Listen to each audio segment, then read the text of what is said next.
भगवान के, शांतिनाथ भगवान के, चिंतामणि पारसनाथ भगवान के, शासन नायक भगवान महावीर स्वामी के, परम पूज्य आचार्य भगवान गुरुदेव विनायक सागर देव महाराज के, अहिंसामय विश्व धर्म के, तीर्थराज संवेद शिखर के, सिद्ध चक्र महामंडल विधान की, श्री विश्वसागर महाराज की।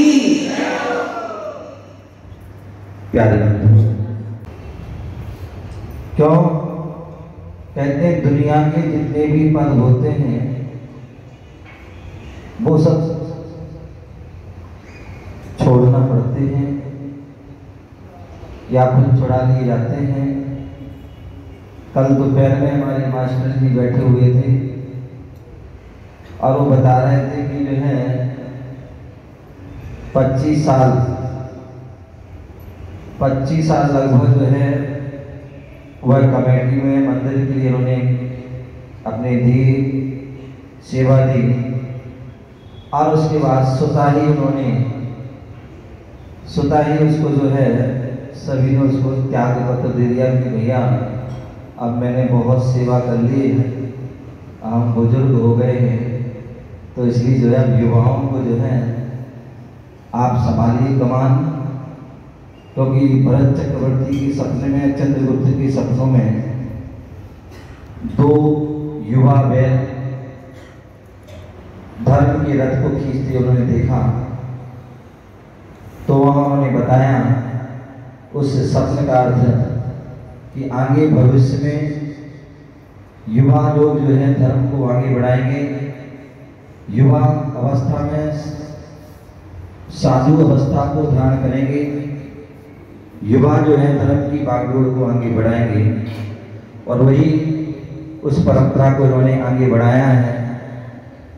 तो कहने का तात्पर्य कि जो है पद जो है क्या करना पड़ते हैं, छोड़ना पड़ते हैं या छुड़ा लिए जाते हैं।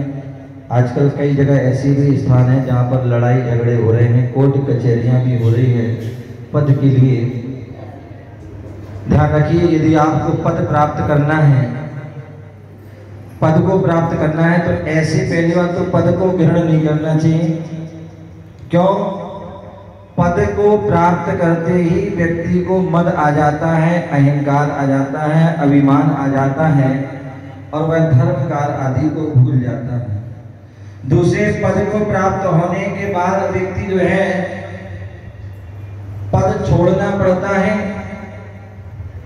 और जब पद छोड़ना पड़ता है या छूटता है तो फिर वो भूत बन जाते हैं। क्या बन जाते हैं?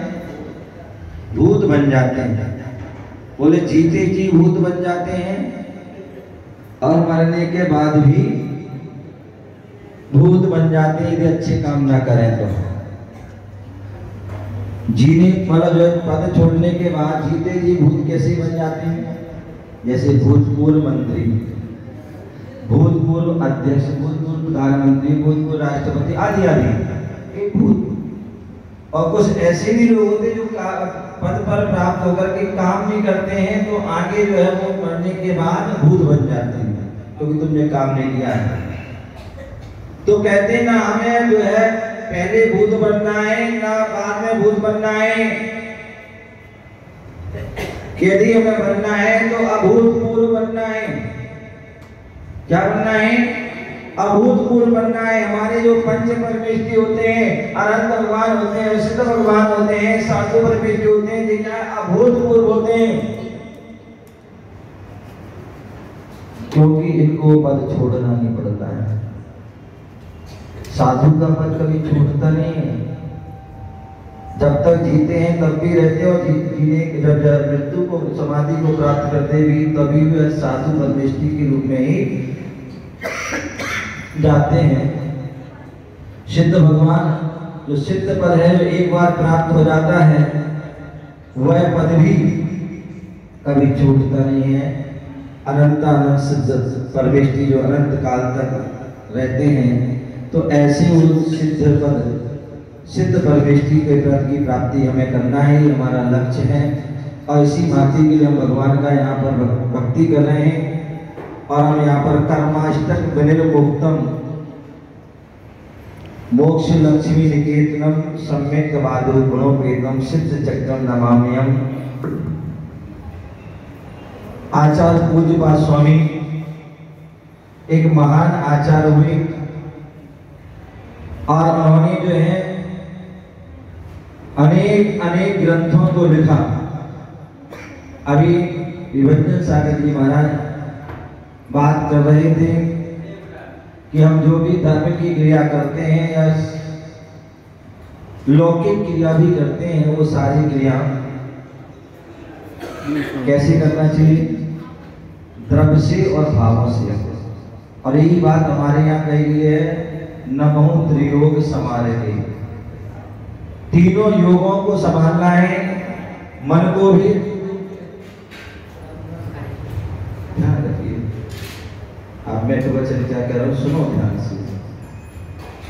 तीनों योग को संभालना है। प्रवचन सुन रहे हैं ना, केवल प्रवचन ही सुनिए, मन भी लगाइए, वचन भी लगाइए और काय भी। मन से सुनना है, वचन जब आपको कहा जाए बोलो तब बोलना है, अन्यथा मौन रहना है। और तीसरे काय, ध्यान से अपने एकाग्रचित्त होकर के सुनना है, टिक करके भी सुनना है, अन्यथा आपको नींद आ जाएगी। ठीक है ना? तो इसलिए काय, अपने शरीर को भी सतर्क रखना है। तो आचार्य पूज्यपाद स्वामी मन वचन काय कब लगते हैं मालूम है? उसकी शुद्धि होना भी आवश्यक है, तभी आपका मन वचन काय लगेगा। अब मन शुद्ध कैसे हो, वचन शुद्ध कैसे हो, काय शुद्ध कैसे हो? तो उसके लिए आचार्य पूज्यपाद स्वामी ने मन शुद्ध कैसे हो उसके लिए उन्होंने बहुत सुंदर जो है ग्रंथ लिखा। कल बात गुरु भक्ति चल रही थी शाम को, और किसी बहन ने प्रश्न पूछा था कि महाराज जी ध्यान कैसे हमारा लगे, कैसे एकाग्र हो। तो उसके लिए मैंने कहा था, और वही पूज्यपाद स्वामी ने जो ग्रंथ लिखा है समाधि तंत्र, समाधि तंत्र ग्रंथ में उन्होंने इस बात को लिखा है कि हमें ध्यान करना है, ध्यान मन को एकाग्र करना है। और उस मन को एकाग्र करने के लिए दो बात उन्होंने बताई थी, और वो क्या बताई थी? अति चंचलता और अति परिग्रह। ये मन चंचलता के कारण, जहां पर अति परिचय होगा, हम दिन रात परिचय बढ़ाने में लगे रहते हैं। बोले अति परिचय, जहां होंगे अनेक विकल्प होंगे, और जहां अधिक परिग्रह होगा तो वहां पर भी विकल्प होंगे।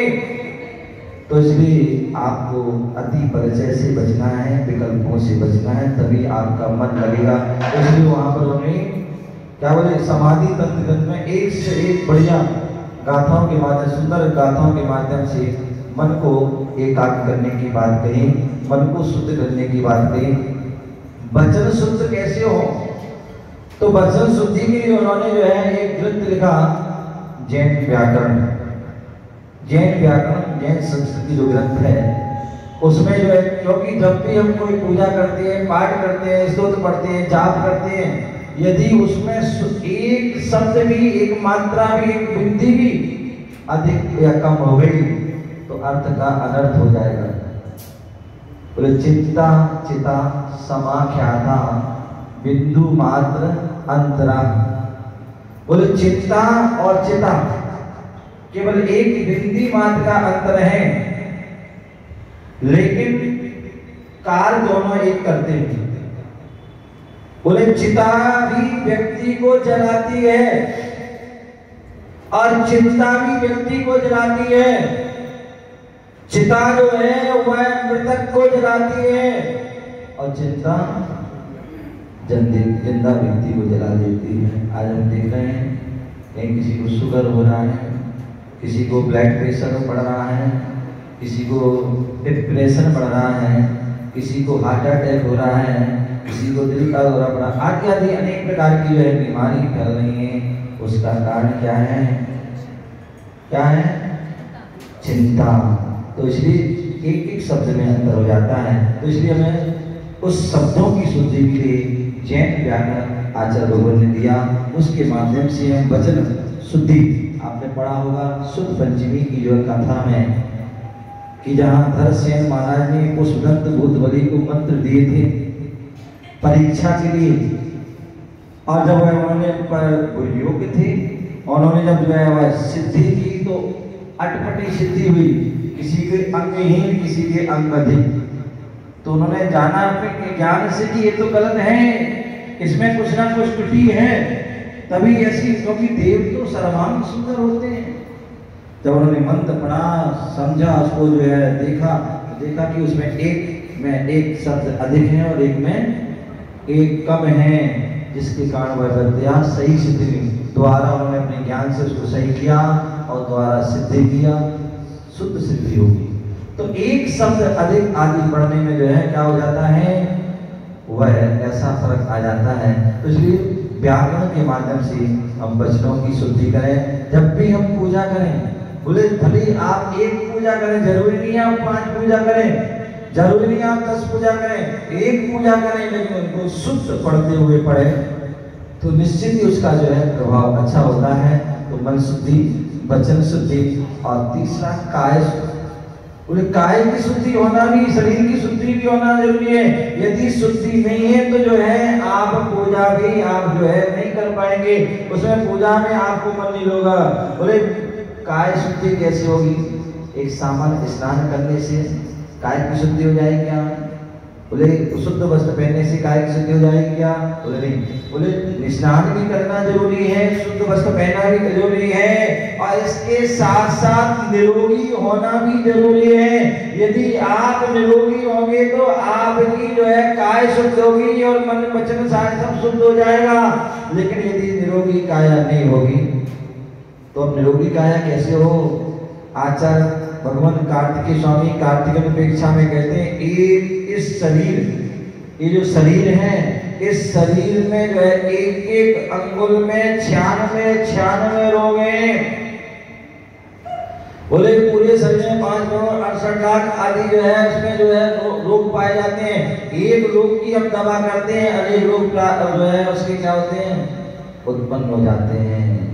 तो इसलिए फिर भी जो है हम उपचार करते हैं, लेकिन आप लोग उपचार अशुद्ध औषधियों से करते हो, अशुद्ध दवाइयों से करते हैं, जिसमें अल्कोहल और नॉनवेज आदि उसमें रहता है। लेकिन हमारे यहाँ आचार्य पूज्य पाद स्वामी ने कहा, यदि हमें पहली बात तो रोग ना हो, बहुत अच्छी बात है।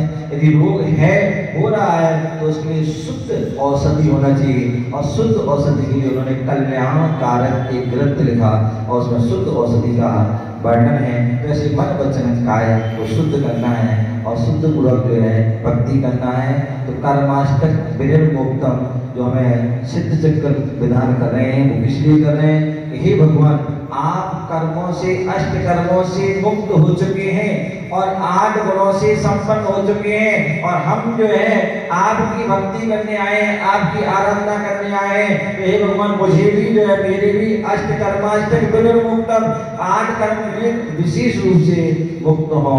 और क्या है?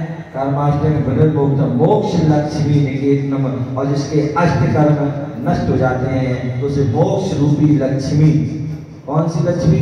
मोक्ष रूपी लक्ष्मी।